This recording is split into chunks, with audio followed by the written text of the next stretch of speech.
with this engagement, have you seen any changes in your dad? Well, he's obsessed with it. Again, it's hard to know sort of what's his age, what's the process, what's the project. It's hard to know exactly what's going on.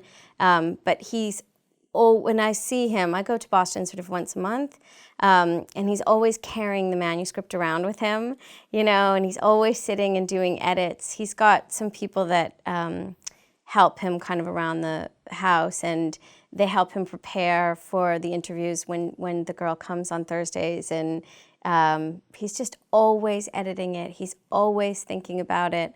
The last time I was there a few weeks ago, my sister and I said, maybe we should, sit and kind of help you remember some things that we think about when we were kids, and then you can tell those stories in your own words. And he thought, oh, that would be great. So it seems like it's something for all of us to contribute to and talk to him about. But he's really, this is the main project in my dad's life right now, which is really nice for him.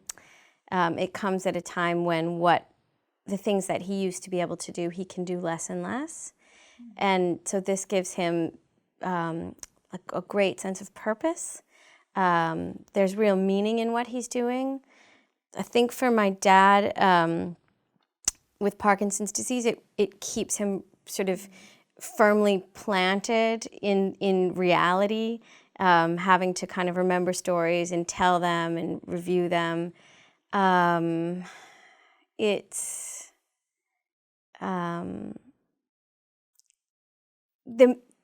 can't wait to have the book, because it's great to have the stories. I think it'll be wonderful to have. It's much more about the process of writing the book, though.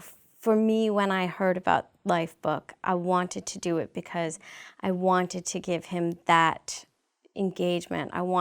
That was the gift that I gave him. I gave him something really important to do for the next 6 months, something that really mattered to all of us, and it has definitely been that. So would you say that on the back of that it's actually been therapeutic to him? Absolutely.